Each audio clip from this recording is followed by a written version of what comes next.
Hi everyone, my name is Asmeet Singh. I'm the technical marketing engineer for Web Security Appliance. So today we have got a very interesting topic to discuss, that's WSAv in AWS Marketplace. So again, we are launching this with Async OS version 11.5. So let's go ahead and get started. Okay, so now let's look at why web security is required in AWS. So I've just jotted down with three important pillars in which you would understand why web security is required in an AWS environment. So let's look at one by one. The first thing which I think which is now pretty much visible all across the globe is that people have a dramatic shift towards the public cloud, and that's where they have their workloads which are available in the public cloud. And these workloads, if they need an internet access, they need some kind of a protection there. So that's where the WSA can really go and help while giving them the protection. Along with that, also giving them some kind of a control, saying that these specific workloads are allowed to go to these specific categories or these specific URL categories or these specific websites itself. Furthermore, as the second major element, we also see that the customers really go and define, okay, what is the most important aspect where they can go and save the cost. So that's where they look at the capex and opex and determine if what is the cost which they can save while going with the on-premises versus the cloud deployment. Lastly, I think the important aspect for any multinational organization or big enterprise is that they also want to go global. And while going global, they want to have an ease of deployment as well as look at the various aspect. If any point of time they have more traffic, how my cloud can do an automation there. So that's where the auto scaling within the AWS environment really goes and help the customer to go and launch more instances as and when required. So these are some of the aspects which really makes the you can say a big use case of why we were looking at WSAV in the AWS environment. Now let's look at what we are launching or bringing in the AWS marketplace. So if you see over here, we have the web security appliance, which would be coming up in the AWS marketplace. And along with that, we are also bringing the security management appliance just to go and manage anything above more than one appliance of web WSA or one instance, I would say, of WSA. That's where you would require the SMA. So now the instances which you look at like S100V, 300V, and 600V, they remain the same. So you would find the same models which you used to have for your virtual image are similar, which you would find in the marketplace as well. So there is no differentiation while the naming convention. But the important aspect which you need to keep in mind are the supported instant types. So with every model, there would be a supported instant type which you need to keep in mind. So for S100V, we would have M4 large. For 300V, we would have C4X large. And for 600V, which is our big ship, you would find C4X 4XL. So these are the three models with the three instances types which you need to go and select in order to go and find the right model there. Now, if you look at the sizing still remains the same. Again, you need to go to the http://fwm.cisco.com to do any of your sizing there for WSA. Now, if we move towards the SMA, the important aspect where when we look at the sizing which you need to choose is how many WSA instances you want to manage using the SMA, and accordingly you need to go and select the right SMA type.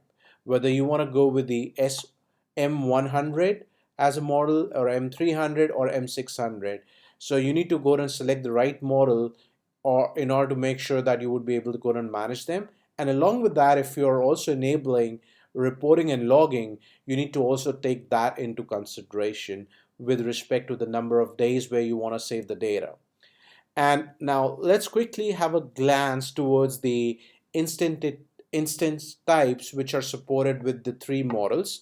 So again, for M100V and 300V, the instant type still remains the same, which is M for large and C for large XL, versus M600V, we are choosing C for 2XL rather than 4XL. So you can definitely go ahead and choose that just to go ahead and make sure that you are able to go ahead and manage multiple WSA appliances there.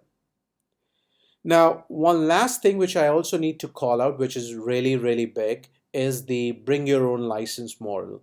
So, which means if you are an existing customer of Cisco and you already have procured WSA, you can use the same license for your WSAV in the AWS environment.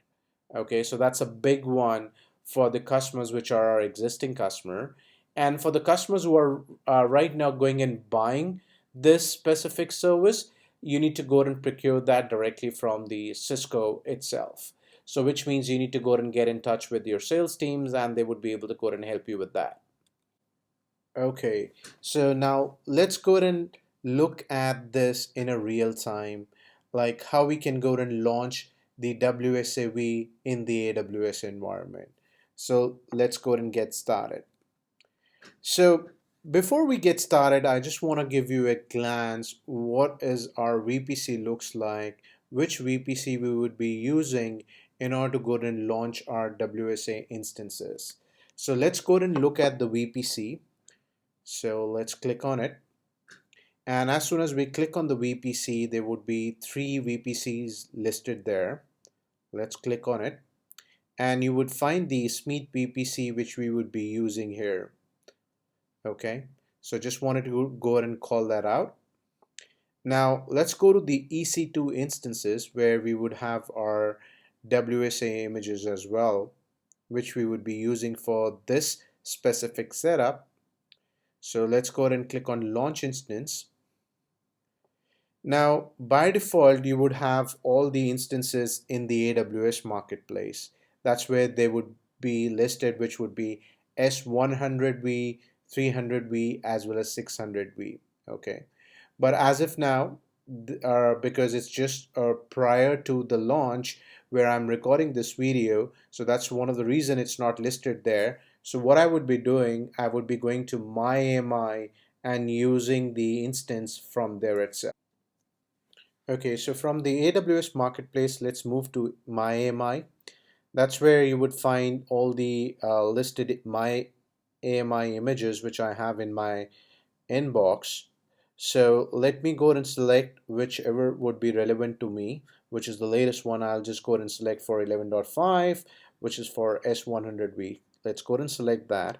And from here, I would select the instance type, which I want to go ahead and use.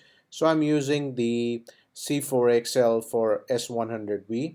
Click on it, click next. And from here, I would just go ahead and select which is my VPC, which is a Smith VPC. I selected that. And if you see over here, we have automatic, which is auto assign public IP, which is enabled. So which means any point of time, this instance, whenever it gets launched, it would automatically get a public IP address from the Amazon itself. So we want to make sure that we look at this setting. And along with that, you can also assign a static interface IP addresses if you need, or otherwise it would automatically get it from the DHCP server. Last but not the least, if you want to even have some kind of a bootstrap, that's where you define that in the advanced details there itself. Now let's look at the add storage as our next option, where by default, let's keep it 250 GB as a default storage. Click on next. Now the tags are some things which are very important for you to go and differentiate which kind of a instant it is, or you want to run some kind of a queries or reports. It would really go and help you with on that aspect. So let's go and put in some kind of a key value and say give it a valuable name there as Cisco WSA 11.5 demo. And along with that, what we can also do is that we can also assign some kind of an owner. So what I can do is I can put myself as the owner here. Again, these are all some of the parameters which you can go and tweak or add depending upon what kind of queries are being run by the administrator within your company itself. Now, this is a very important aspect. That is basically the security group. So the security group really defines, okay, who all can go and access and what. So which means any point of time you are basically creating some kind of a holes within the Amazon where the people would be able to go and access your instances. So over here you have to be very careful while defining who can access it and at which port and at what kind of a level there. So that's where you need to make sure that you look at the right security group and assign the right people the authority to go and access these specific devices. So I have got a predefined security group which is called as a SMEET WSA, which has got 80, 22, 21, and 20 as the port number, and also 8443 for me to go and access the WSA, 443 for my HTTPS traffic. So you would find all the predefined ports are already there. Now let's go ahead and click on review and launch, which would basically just have a prelims of whatever configuration which I've done, and after that we can just go ahead and click on launch the configuration. Now as soon as we click on launch, the other most important aspect over here is this key, because this key pair really helps you to go and decide who would be able to go and access this device using the CLI. So if you're not giving this key pair access to anybody else, nobody would be able to do an SSH to the appliance. Okay, so which means this is a very important key which you need to go and keep, might be local within your system, or the administrator would only know this. So I'll just go ahead and use my existing key pair, which is AWSR. I acknowledge it and click on launch instance.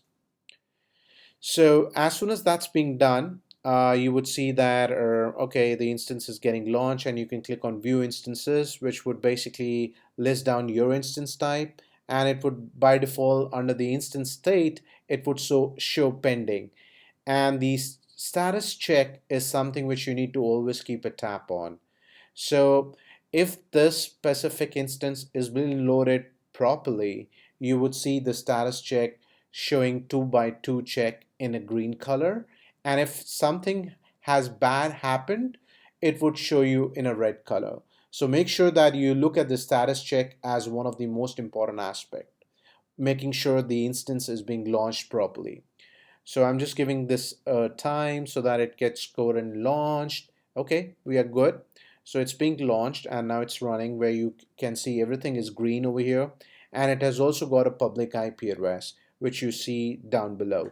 Okay, so now let's go ahead and click on connect. So this would basically tells you, okay, uh, this is the URL which you can go ahead and use. Just copy and paste it on your CLI so that you can go and access the appliance using SSH. So as soon as you enter this credentials, click enter, you would not be able to go and get in. So the reason is that we do not allow the root access, like a root admin. So what you need to do is you need to take the user as admin rather than root. So make sure that you specify admin rather than the root. Okay, as soon as that's being done and you hit enter, you would be able to go and log in. Now, important thing which you need to keep in mind, the AWSR SSH-I, which helps you to go and specify where is your PEM file. So make sure if you do not have that PEM file in the right directory, which is basically for me was the desktop, if that's not there, make sure you point the right directory there, and then only the PEM file would get loaded and you would be able to go and do the SSH. So as soon as that's being done, our the first step out here would be basically load a license. So we say the command as load license. We can just go ahead and paste the license. So I have the doc file which is there with the license. Let me go ahead and do a control A, copy it, and just go ahead and paste it over here. So this license is pasted. Press Control D. We are good to go. Acknowledge it. Let me go and acknowledge that. Yep, it's being done. So our first step has been completed. Now the second step is basically what you need to do is disable the host header. The reason of disabling the host header is that by default the host header would, as soon as you put in the public IP address, it would basically redirect you to this specific URL, which is rnport.example.com.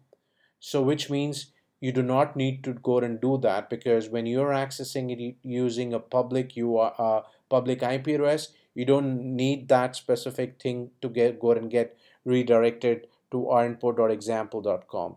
Or the other way is that you give a public host name to this appliance itself. So if you do that on the CLI, you can go and do that. In that case, you do not need to go and put in this specific step there. So you can use the same host name which is being provided by you or provided by Amazon, and you can use the same host name there. If you're not using the same host name, I would highly recommend going to the second step and disabling this host header. Okay. So as soon as that's being done and we say no, we need to do the commit changes, say commit, and give it a valuable description. Host header removed. That's being done. The GUI restarted. Now we would be able to go and access it using the GUI interface itself. So let's go to the GUI, put in the default username and a password, which is admin and ironport. Now, important aspect to keep in mind is that this is right now just bare metal, okay? We have just loaded the license, we have disabled the host header, and now what we need to do as the third step is run the system setup wizard, which you always do whenever you get a bare metal WSA appliance. So that's where under the system administration, you go to the system setup wizard and run the system setup wizard. That would basically help you to go and configure the WSA appliance.